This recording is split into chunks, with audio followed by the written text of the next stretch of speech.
আপনি গ্রেপ্তার হলেন, আপনাকে দুর্নীতির বলে গ্রেপ্তার করা হলো, সেটা কি কোথাও কি এই কাদাছোড়া রাজনীতির মধ্যেই পড়ছে? না, আমি প্রথম কথা বলি, আমাকে দুর্নীতির জন্য গ্রেপ্তার করলো কেন? আমার তো দুর্নীতির কোনো ইতিহাসই নেই। আমি তো এত বড় জায়গায় চাকরি করেছি 26 বছর ধরে, তো সুনামের সঙ্গে চাকরি করেছি। আমার শিক্ষা দীক্ষা রামকৃষ্ণ মিশনের ছাত্র হিসেবে, আমার বিদেশের পড়াশুনো আছে। আমার তো কোনো অর্থ উপার্জনের দরকার ছিল না, বা দরকার নেইও। আমি তো একটা মেয়ে, সেও আমেরিকায় থাকে। আমার অর্থ দিয়ে কি হবে? আমার তো কাজ করবার জন্য, আমি তো 15-20 বছরের চাকরি ছেড়ে দিয়ে চলে এসেছিলাম। আমার নিশ্চিন্ত জীবন ছিল। মমতা বন্দ্যোপাধ্যায় তো তখন একটা এমএলএ এমপি, তো তাকে ধরতে যাবো কেন? দুর্নীতি বিষয়টা চালু করেছে কিন্তু এই আইপ্যাক আসার পর। আইপ্যাক মানে সংগঠনের পদেও টাকা দিতে হবে, সংগঠন কে করবে তাতেও টাকা দিতে হবে, মানে সব বিষয়েই একটা ক্যাশ অ্যান্ড ক্যারিজ এই সিস্টেমটা আইপ্যাক চালু করেছে। যেটা আমি আজকে সামনাসামনিই বলছি, অভিষেক এ বিষয়টা যথেষ্ট ভালো মতন নিয়ন্ত্রণ করতে পারত, বা নিয়ন্ত্রণ করেনি, বা সেই নিয়ন্ত্রিত হয়েছে। কিন্তু মমতা বন্দ্যোপাধ্যায়ের ক্ষেত্রে তো তা সাজে না। তিনি তো এটা অভিভাবক হিসেবে নিয়ন্ত্রণ, যদি মনে করুন আমি কোনো দোষ করছি, তাই বয়স হয়তো মমতা বন্দ্যোপাধ্যায়ের বড়, কিন্তু সে তো আমার নেত্রী, সে তো আমাকে বলবে যে কোথায় ভুলটা হচ্ছে। আমি 21শে জুলাই সভাপতিত্ব করলাম, 22শে জুলাই আমাকে ইডি গ্রেপ্তার করলো। আমার কাছে অবিশ্বাস্য লাগে এটা। এই গ্রেপ্তারের পেছনে মূল কারণ বা কে কে দলেরই কেউ আছে? দলের লোক তো নিশ্চয়ই আছে, এই বিষয়ে আর কোনো সন্দেহই নেই আমার।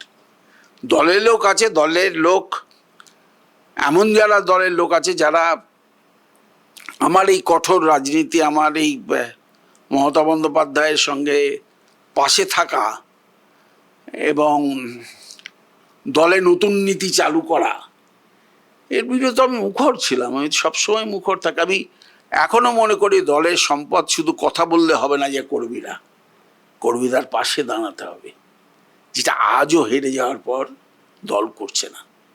এখান থেকে যে আপনাকে গ্রেপ্তার করা হলো, তারপরে যে মানে আপনার নামে যে বান্ধবী অর্পিতা মুখোপাধ্যায়ের ফ্ল্যাট থেকে দুটো ফ্ল্যাট, একটা টালিগঞ্জ একটা বেলঘরিয়া, এই ফ্ল্যাট থেকে প্রায় 50 কোটি টাকার সঙ্গে সোনা দানা মিলে প্রচুর সম্পত্তির দলিল এরকম উদ্ধার হয়েছে, ইডি উদ্ধার করেছে।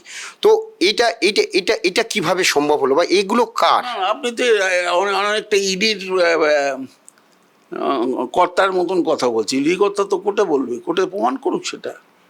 আর তার সঙ্গে আমার কি সম্পর্ক আছে? আমার বাড়িতে কি দুটো কুকুর ছাড়া কিছু পেয়েছে? তা আপনারা ওটার সঙ্গে জড়াচ্ছেন কেন? তাহলে দলের এত বড় বড় সব সম্পদরা আছে, সেই সম্পদরা তো সাংঘাতিক। আমি তো এখনো বলছি যে আমি একটা চাকরি করতাম, আমি 81 সাল থেকে ইনকাম ট্যাক্স দিই, আমি সরকারি প্রতিষ্ঠানে কাজ করতাম, আমি আমার সম্পত্তির হিসেব প্রতি বছর দিই, আমার কি অসুবিধে আছে? কিন্তু এইটাই তো চক্রান্ত, এটাই তো মূল। এত সুন্দর করে সাজিয়ে গুছিয়ে, কলকাতার কোন লোক আছে বলুন তো তার বাড়িতে এরকম সাজিয়ে গুছিয়ে একেবারে সেনকোর মতন সাজাবে দোকানে, এসো ভাই এসো ভাই। আমার সেটাই একটা, আমি তো পরে শুনেছি, অবিশ্বাস্য লাগে। কিন্তু আপনি আমাকে তার আগে অ্যারেস্ট করেছেন, আপনি কিন্তু তার আগে অ্যারেস্ট করেছেন। আমার বাড়িতে কিন্তু কিছু পাননি, আমার বাড়িতে কোনো নো সিজার, নো রিকভারি। তখন আমার ঘনিষ্ঠর বাড়িতে গিয়ে, তার বাড়িতে কেন শুধু যাওয়া হলো? কেন 10টা বাড়িতে যাওয়া হয়নি? তার আগেও তো সিবিআই ইডি যাদের ডেকেছিল তাদের বাড়িতে তো যায়নি। আমি কোনো সুযোগ পেলাম না আত্মসমর্পণ করার, আত্মপক্ষ সমর্থন করার। আমি গিয়ে কোর্টে বলতে পারলাম না আমাকে কোহার্সিভ অ্যাকশন একটা দাও, যাতে আমায় গ্রেপ্তার না হই। শিখণ্ডী খাড়া করা যাবে না। আপনি বলেন ঘনিষ্ঠ, এই যে অর্পিতা মুখোপাধ্যায়, তাহলে কি আপনার ঘনিষ্ঠ? সেই জন্যই কি এটা? আপনি এটা একটা না কি প্রশ্ন করছেন, এটা কে ঘনিষ্ঠ কে ঘনিষ্ঠ না, তাই তো বিষয়বস্তু নয়। তাহলে কি অভিষেক আমার ঘনিষ্ঠ না? তা কি মমতা ব্যানার্জি আমার ঘনিষ্ঠ না? ফিরহাদ হাকিম আমার ঘনিষ্ঠ না? এইগুলো এই ঘনিষ্ঠতার সঙ্গে একটা সিনেমা আর্টিস্ট, তো তার সঙ্গে অভিনেত্রীর সঙ্গে সঙ্গী হওয়া, এ তো ব্যক্তিগত জীবন। তা সেটাকে আপনি কেন এনকাশ করছেন? এটা তো আপনার অন্যায়। একটা অসহায় মহিলাকে আপনি রাজনৈতিক ভিকটিম করছেন। এইখান থেকে প্রশ্ন, তিনি একজন অসহায় মহিলা, তিনি একজন অভিনেত্রী, কিন্তু তার বাড়ি থেকে মানে দুটো ফ্ল্যাট থেকে এত, না আমি বলছি এই বিচার্য না, বিষয় আমি নিয়ে- ওটা বলছি না, না, আমি- না, বিচার্য বিষয় নিয়ে কথা বলবো না। এটা কোথায় এসছেন কেন আমি জানি না। বলছি না, না, তাই আপনাকে আমি খুব ফ্র্যাঙ্কলি বলছি, বিচার্য বিষয় নিয়ে কথা বলেন। আপনি রাজনৈতিক প্রশ্ন করুন, রাজনৈতিক প্রশ্নের উত্তর দেবো। না, আমি একটা ছোট আর প্রশ্ন, আমি তো এই বলছি- প্রশ্নটাই আমি যাচ্ছি না। আপনাকে তো বলছি কোনো বিচার্য বিষয় নিয়ে যা কথা আদালতে বলবো, আপনার ক্যামেরার মুখোমুখি বলবো না। আচ্ছা, তো এবারে বলছি যে তৃণমূল কংগ্রেসের ভবিষ্যৎটা কি? আপনি কি মনে করেন তৃণমূল কংগ্রেসের ভবিষ্যৎ কি? যারা তৃণমূল কংগ্রেস দেখছেন তাদেরকে প্রশ্ন করুন ভবিষ্যৎটা কি। আমি তো তৃণমূল কংগ্রেসের পতাকাবাহী, কিন্তু আমি তো নেতৃত্বে নেই। আপনার ভবিষ্যৎ মানে আপনি কি তাহলে রাজনৈতিক আমার ভবিষ্যৎ আমাকেই রচনা করতে হবে।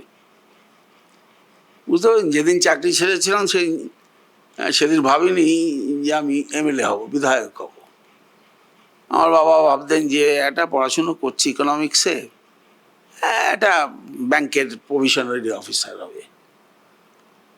মা ভাবতেন যে না, একটু পড়াশুনো কর, তাই বিলেতে গেলাম, পড়াশুনো করলাম, ম্যানেজমেন্ট পড়লাম, করে তো অনেক দূর পর্যন্ত গেছি। সেখানেও তো প্রফেশনাল পলিটিক্স আছে, কিন্তু পলিটিকিং নেই। এটা যেটা হয়েছে সে তো পলিটিক্স। আমি তার উত্তর যথাযথভাবে দেব। আমি আপনাদের ক্যামেরায় মুখোমুখি হয়ে দাঁড়িয়ে বলতে চাই, আমি কোনো দুর্নীতির সঙ্গে জড়িত ছিলাম না, না আছি, না থাকব। শিক্ষা না দুর্নীতি হয়েছে, এটা যাদের প্রমাণ করবার কথা তারা প্রমাণ করুক। শিক্ষায় বেনিয়ম কিছু হয়েছে যেটা আমি থাকতেই ধরেছিলাম, এবং সে বেনিয়মগুলো, যেহেতু এটা একটা স্বয়ংশাসিত সংস্থা, দুটো স্বয়ংশাসিত সংস্থায় গিয়ে তারা ব্যবস্থা নিতে পারে, প্রাতিষ্ঠানিক যেটাকে বলে। তো তার সঙ্গে মন্ত্রীর তো কোনো সম্পর্ক নেই। যারা জোর করে এটার সঙ্গে মন্ত্রীকে যুক্ত করে দিল, আমি অবাক হয়ে ভাবি, একই মুখ্যমন্ত্রী, একই শিক্ষা দপ্তর, একটা মন্ত্রী এসে তার বিরুদ্ধে অভিযোগ হলো, আরেকটা মন্ত্রী এসে মানে দায়। আমি তো মন্ত্রিমণ্ডলীর সদস্য ছিলাম, তা মণ্ডলীটা বাদ হয়ে গিয়ে শুধু মন্ত্রীকে ধরলেন, আমি তো ভাবতেও পারি না। জেল থেকে ফিরে আসার পর আর কি মমতা বন্দ্যোপাধ্যায়ের সাথে কথা হয়েছে? আমি কথা বলিনি কারোর সাথে। কথা বলবার চেষ্টা করলে দেখুন, আপনি যদি আপনার সৌজন্যতা ভুলে যান, আপনি যদি আপনার সহকর্মীকে, যে আপনার পাশে থেকে লড়াই করলো, তার কাছে গিয়ে অন্তত জিজ্ঞাসা করা কি হয়েছে, কি ঘটনা ঘটেছে। আজকে দেখছি এই যে বিবৃতি দিচ্ছে কোনো সেনাপতির সম্পত্তি নিয়ে, তো দল বিবৃতি দেবে কেন? এটা দলের প্রপার্টি নাকি? দলের সম্পত্তি বিক্রি হচ্ছে নাকি? দলের সম্পত্তিতে কেউ নোটিশ দিচ্ছে নাকি? তা দল ঘন ঘন বিবৃতি দিচ্ছে কেন? দল পাশে, আজকে একটা পত্রিকায় পড়লাম, দল পাশে দাঁড়িয়ে আছে। মানে 17টা সম্পত্তি অভিষেক বন্দ্যোপাধ্যায়ের, তার জন্য নোটিশ দিয়েছে।